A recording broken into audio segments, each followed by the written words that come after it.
Bonjour à tous, bienvenue dans un tout nouvel épisode d'Un Château une Histoire. C'est déjà le 6e épisode, évidemment, toujours en bonne compagnie avec Antoine. Bonjour Mathéo, un réel plaisir d'être en ta compagnie aujourd'hui pour un tout nouvel épisode donc. Et nous sommes cette fois-ci, Mathéo, à Péronne, dans le département de la Somme. Ok, Péronne, la Somme, mais Péronne c'est situé où à peu près? Alors Péronne, on va recontextualiser géographiquement le lieu. Situé à 30 km à l'ouest de Saint-Quentin, 60 km environ d'Amiens. Donc voilà, c'est un lieu entre Amiens et Saint-Quentin, deux grandes villes, deux villes moyennes on va dire. Et donc un château bien placé pour aller le visiter, château médiéval. On va partir à l'aventure. Encore un château magnifique et en plus un château accessible. Bon, vous allez voir tout ça dans cet épisode. On commence tout de suite, c'est parti.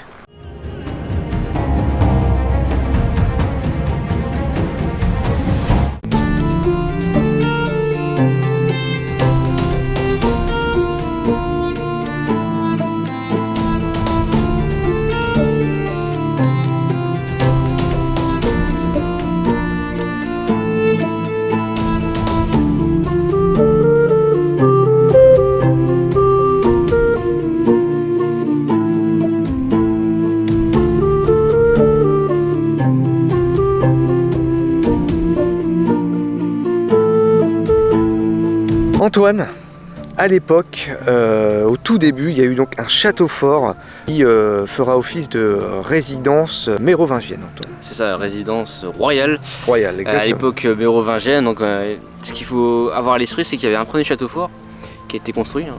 Il y a eu des premières fortifications, mais comme la plupart des châteaux de l'époque, voilà, ces châteaux-là ont ensuite disparu, on va vous l'expliquer pourquoi.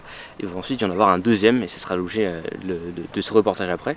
Donc résidence royale, Mathéo, ce qui se passe, c'est qu'on peut dire, c'est qu'au 6e siècle environ, c'est ça, Radegonde de Poitiers, donc c'est une princesse thuringienne, et ben elle va devenir roi des Francs en épousant Clotaire Ier, fils d'un certain Clovis.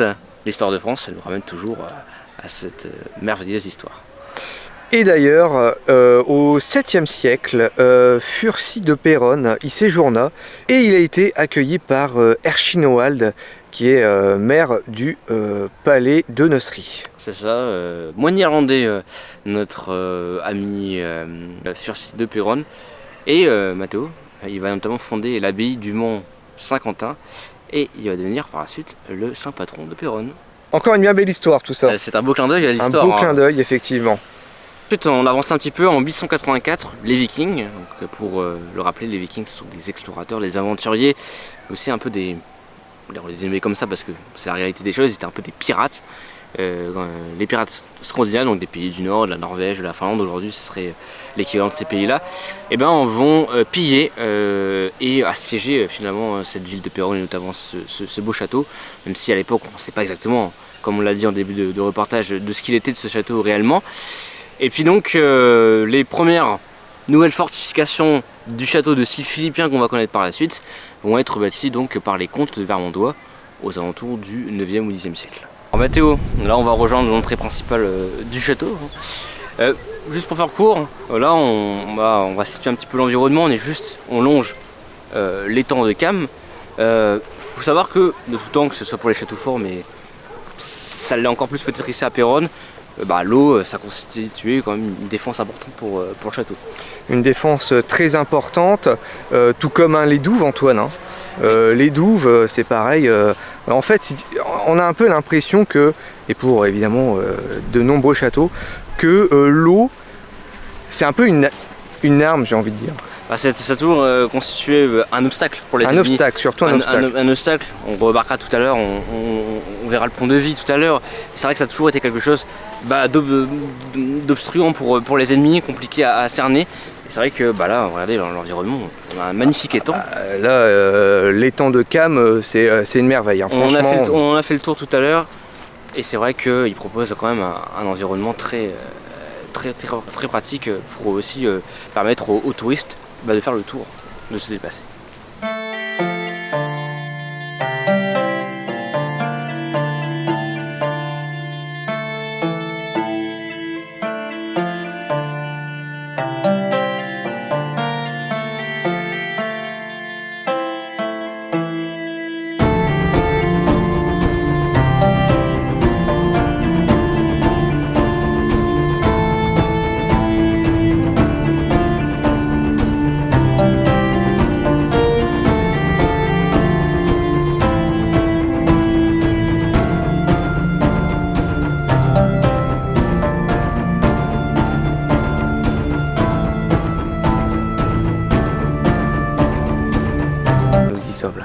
au château, au cœur du château. Bon, vous allez voir un petit peu plus pendant la vidéo, c'est magnifique Antoine. Ça y est, là on est dans l'enceinte de ce château fort médiéval. Alors Mathéo, qu'est-ce qui s'est passé finalement après la destruction de ce premier château dont finalement on a peu d'éléments qui nous parviennent? Alors en fait, c'est à partir du XIIIe siècle que Philippe Auguste fait construire donc, ce château de style philippien, donc le style actuel. Philippe Auguste, Mathéo, à l'époque, 1180-1223, c'est le roi de France. Donc, la personnalité la plus importante du royaume de France naturellement. Et c'est un petit peu l'âge d'or finalement de ce royaume de France qui va se développer, il va y avoir une expansion dans tout le pays. Et donc Philippe Auguste donc, qui va développer, faire construire ce château. C'est quoi les caractéristiques, Mathéo, de celui-ci? Eh bien donc ce château comporte 4 tours de grès, des murailles donc en briques, et un pont et une herse. Pont-levis donc et herse, tout l'arsenal défensif pour faire face à l'ennemi. Voilà ce qu'on peut dire, en tout cas les caractéristiques en tout cas de ce château fort médiéval. Voilà Mathéo, comme tu l'as dit, un pont-levis et une herse aussi, donc c'est tout l'arsenal défensif militaire de ce château de Péronne. Donc voilà, qui a été mis en place pour faire face à l'ennemi, l'envahisseur. Donc voilà, Mathéo, on poursuit un peu la visite, on passe par ce petit chemin qui va nous mener vers le musée. J'aime bien, c'est très sympa, on est vraiment au cœur, pas loin des jardins aussi. Mathéo, qu'est-ce qui se passe ensuite en 1214? C'est la bataille de Bouvines. La bataille de Bouvines. Qu'est-ce que la bataille de Bouvines? C'est la bataille qui oppose les troupes royales de Philippe Auguste à des seigneurs finalement flamands, allemands et aussi français avec qui forcément ils n'étaient pas en accord sur notamment la disposition et la domination des fiefs, puisqu'il y avait des fiefs qui appartenaient au royaume de France et d'autres qui appartenaient à d'autres contrées. Donc voilà, donc bataille de Bouvines qui a lieu fin juin de l'année 1214, bataille célèbre qui a été notamment relatée dans beaucoup de livres d'histoire. Et notamment, il faudra savoir que dans les murs du château de Péronne, le comte de Boulogne, Renaud de Boulogne, sera prisonnier à la suite de la bataille de Bouvines parce que il refusera de se soumettre au roi de France Philippe Auguste. Maintenant, je vais vous raconter un épisode peut-être pas forcément connu, quoique à Péronne on en parle quand même souvent. Cet épisode, c'est l'entrevue entre le roi de France Louis XI et Charles le Téméraire, le duc de Bourgogne, en 1468. Alors qu'est-ce qui se passe? Pour recontextualiser un petit peu, la guerre de 100 ans vient de se finir, je rappelle la guerre de 100 ans qui a duré entre 1337 et 1453. La France a encore quand même beaucoup de séquelles de cette guerre qui a fait beaucoup de mal. La France aurait pu comment dire, être occupée, elle a été occupée, elle aurait pu finir aux mains des Anglais. Et donc à l'époque, le duc de Bourgogne, c'est la personne après le roi de France le plus important. Le duc de Bourgogne, c'est un peu la personne le plus importante du Saint-Empire germanique. Et donc Louis XI veut négocier avec son cousin et son vassal, le duc de Bourgogne Charles le Téméraire, la possession des fiefs de la Somme, puisque le château de Péronne, ici même, est occupé et dans les possessions de Charles le Téméraire. Donc on est en 1458, première quinzaine d'octobre. Il y a cette entrevue ici même au château de Péronne et finalement il y a un accord qui est sur le point d'être trouvé aux alentours du 12-13 octobre entre Charles le Téméraire et Louis XI sur la possession des fiefs de Péronne et notamment sur l'accord de paix que Louis XI souhaite, puisque, il faut le savoir, Charles le Téméraire a épousé la sœur du roi d'Angleterre Édouard IV, Marguerite d'York, mariée quand même à la sœur du roi d'Angleterre. Il y a une alliance un peu anglo-bourguignonne, vous savez, donc il y a un peu la crainte que le royaume de France soit encore revienne encore aux mains des Anglais. Il y a un peu cette crainte là, et donc voilà, Louis XI il a un petit peu peur, surtout qu'il y a quand même pas mal de fiefs, pas mal de domaines qui appartiennent aux Bourguignons. Donc pour éviter cela, voilà, il vient à Péronne, sauf que pendant que l'accord est en train d'être trouvé avec Charles le Téméraire, le duc de Bourgogne lui-même apprend en personne qu'il y a une révolte qui est en train de se passer du côté de Liège. Révolte de pourquoi? Les Liégeois se révoltent contre les Bourguignons. Donc finalement Charles le Téméraire pense que Louis XI fomente un complot contre lui, et donc il va l'enfermer, il va l'enfermer dans son château et le remettre captif pendant 2 jours.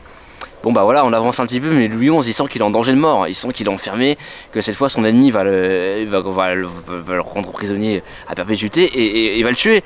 Donc finalement, comment l'histoire se finit? Charles le Téméraire oblige Louis XI à venir mener cette expédition à Liège, l'emmène à Liège pour venir réprimer cette révolte. et va l'humilier puisqu'il va notamment tuer ses opposants. Donc voilà, l'histoire se finit un petit peu comme ça. Louis XI va devoir signer un traité qui va finalement lui être désavantageux, alors qu'il pensait obtenir quand même les fiefs de la Somme. Finalement, les fiefs de la Somme vont rester en la personne de Charles le Téméraire, donc le château de Péronne toujours à Charles le Téméraire. Et en plus de ça, Louis XI va devoir lui soumettre les comtés de Brie et de Champagne. Donc finalement, il perd beaucoup. Bon, finalement, 2 ans plus tard, Louis XI va rompre ce contrat, ce traité-là. Il va continuer à faire la guerre à Charles le Téméraire, mais ça, c'est une autre histoire. Ah Antoine, le bruit des feuilles, le bruit des herbes, là on est bien, là on est au calme. Ah là on est au calme, il n'y a pas de bruit, et il n'y a personne, et c'est vrai que c'est parfait, le temps est idéal. Donc on continue cette histoire, Mathéo. Et oui Antoine, par exemple là, voilà, toi t'as pas l'impression qu'il manque un bout là? Il y avait un donjon, Mathéo, à l'époque, au XVIe siècle, mais il faut savoir que ce donjon, comme la plupart des châteaux qu'on a visités d'ailleurs, il a été détruit, ce donjon, ce beau donjon, qui faisait 28 mètres de hauteur si je dis pas de bêtises. Détruit en 1536 lors du siège de Péronne. C'était une petite guéguerre finalement entre le roi de France à l'époque, François Ier, et les troupes du comte de Nassau. Tout simplement, donc voilà, opposition, et donc ce donjon a été détruit en 1536, et par la suite, Mathéo, il y a eu la guerre mondiale. La guerre 14-18, Antoine, une guerre très connue, qui a donc évidemment fait beaucoup de morts, plus de 10 millions Antoine. Plus de 10 millions, c'est énorme. Ce qui est énorme, évidemment, beaucoup de dégâts. Et donc au château de Péronne, il y a eu donc en 1916, Antoine, la bataille de la Somme. Ouais, bataille de la Somme, l'un des épisodes les plus meurtriers. Et qui a affaibli le château. Plus, voilà, on est en plein 14-18, en pleine guerre. Donc forcément, le château, on peut dire qu'il a pris tarif, évidemment. Ouais, c'est le cas de le dire. Et justement, les murailles en briques ont été reconstruites en briques rouges. À l'heure actuelle, et les tours n'ont pas été totalement reconstruites. Voilà, là c'est les vestiges, Antoine. Il faut dire qu'il a été bien restauré, mais toi je complète ce que tu dis. Ouais. Pourquoi en briques rouges? Simplement parce que on pouvait pas refaire le même matériau, trop de degrés à l'époque, mais il faut dire que la guerre a coûté cher et on n'a pas les moyens de reconstruire à l'identique, tout simplement. C'est pour ça qu'on reconstruit en briques rouges. Pour moi, quand même, on a un patrimoine plutôt bien restauré quand même. Très bien restauré et très bien entretenu aussi, faut le dire. Très bien entretenu, voilà. On est quand même un peu des jardins d'ailleurs, jardins qui vont ensuite se développer par la suite à la fin du XXe, début du XXIe siècle. On avance, Mathéo. Je pense que l'histoire de Péronne, on a dit tout presque de ce château, mais c'est pas tout, puisque comme pour d'autres châteaux, il y a un musée qui a collé aujourd'hui depuis 1992 à ce château, musée qui relate l'histoire de la Première Guerre mondiale. Et oui, franchement, c'est vraiment un musée magnifique. Et donc ça raconte l'histoire avant la guerre, pendant la guerre, après la guerre. Et c'est vraiment très intéressant. C'est très complet, qui a été donc financé par le conseil départemental de la Somme. Et donc aujourd'hui, depuis 30 ans, 31 ans maintenant, ce musée est accolé au château et permet de découvrir plusieurs périodes de cette guerre tragique. Vous l'apercevez juste derrière moi, le musée. Enfin bon, là vous apercevez un bout du musée. Et donc ce musée, c'est à partir de 1992 que l'Historial naît pendant la bataille de la Somme. Donc, le musée contemporain a été imaginé par l'architecte Henri-Édouard Siriani. Donc c'est ensuite en 2004 que l'Historial est fait en sorte d'accueillir les visiteurs et de promouvoir, ou du moins de présenter ce qui s'est passé au château de Péronne. Et c'est là que ça a vraiment commencé. C'est en 2014, donc c'est l'année d'ouverture du centenaire de la Grande Guerre. Et justement, il va y avoir des rénovations à l'Historial de Péronne. Alors de 2015 à 2016, il va y avoir tout au long de l'année plusieurs travaux, plusieurs nouveautés d'exposition. Là vraiment l'Historial va vraiment se développer, surtout entre 2015-2016, où il va y avoir des salles audio, vraiment de grosses installations qui vont vraiment compléter l'Historial et mettre encore plus en valeur bien évidemment le château. Et c'est vraiment là que c'est très intéressant. En 2016, eh bien, c'est l'anniversaire, le 100e anniversaire de la bataille de la Somme. Et d'ailleurs, l'Historial va encore une fois se développer avec des tablettes numériques et bien d'autres choses. C'est toujours vraiment dans l'optique d'optimiser le musée, de rendre encore plus interactif et encore plus intéressant. Et surtout aussi, ils font ça aussi surtout pour attirer le public jeune. Et ensuite, 2017-2018, le musée continue sa quête de nouveautés avec 4 nouvelles salles d'exposition. Et puis après, de fil en aiguille, là nous sommes en 2023, on a donc le musée tel que on le connaît aujourd'hui. Et peut-être que par la suite, en tout cas je l'espère pour eux, ils vont encore upgrader le musée. Merci à tous d'avoir suivi cet épisode. On espère évidemment, Antoine, que cet épisode vous aura plu. C'est toujours un réel plaisir de mettre en valeur des châteaux. C'est toujours un plaisir de compter un peu ce patrimoine, hein. Un patrimoine, on ne répétera jamais assez, mais méconnu. Hein. C'est vrai que Péronne, bon, c'est pas forcément la ville à laquelle on pense en premier lorsqu'on est dans les Hauts-de-France. Et pourtant, on l'a vu, hein, Mathéo, dans cet épisode, il y a un historial à découvrir sur la Grande Guerre. Il y a un château d'époque qui a été bien restauré, il faut le dire. Voilà, c'est bien de partir à la découverte, encore une fois, de ce beau patrimoine qui nous est légué.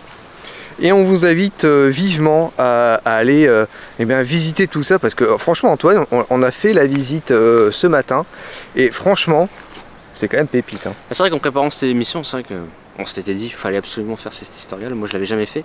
C'est vrai qu'en termes de quantité d'informations, je trouve qu'on n'est pas noyé d'informations en même temps, et voilà, la décoration, les costumes, oui, d'époque. Les costumes d'époque, les uniformes que portaient les soldats, parce qu'on est très centré sur la Grande Guerre en 14-18, ce qui se passe avant la guerre, ce qui se passe après la guerre. C'est très passionnant, franchement, à suivre. Ce n'est que l'histoire, mais l'histoire, c'est finalement ce qui nous permet, aujourd'hui, aujourd'hui on marche finalement sur des chemins, ça nous paraît un petit peu lointain, on se dit que c'est banal, et finalement, l'histoire nous apprend que il y a toujours des choses à découvrir, et les châteaux forts, et comme celui de Péronne, sont magnifiques. Mathéo, je sais pas ce que t'en penses, mais il faut avoir conscience de ça. Tous les châteaux sont vraiment magnifiques, et je trouve que c'est bien encore aujourd'hui d'avoir des ruines, des restes de châteaux, et puis ça nous permet d'imaginer un petit peu à cette époque. Bon, c'est compliqué de s'imaginer totalement, mais au moins ça nous fait vivre un bout d'aventure, et puis voilà, au moins on est en face du château, et c'est quand même assez cool. Et on espère en tout cas que ce 6e opus vous a plu. On est toujours cette série qui n'en finit pas. Quelle série! Quelle série! On espère qu'elle vous plaît. Surtout, n'hésitez pas à liker ce reportage, et plus que le liker, c'est le partager naturellement. C'est de la reconnaissance envers le travail que nous menons. Qu'est-ce qui se trame pour la suite? Là, on était encore dans la Somme pour la 2e fois sur les 6 châteaux. On va peut-être aller découvrir l'Oise la prochaine fois, qui sait, ou alors revenir dans le département de l'Aisne. Il y a toujours des châteaux à découvrir. N'hésitez pas aussi à nous dire, Mathéo, quel château, peut-être les viewers. Bien sûr, en commentaire. En commentaire, aimeraient que l'on visite, que l'on fasse. En tout cas, toujours un réel plaisir de partir à l'aventure. C'est une aventure, Mathéo. Quelle aventure!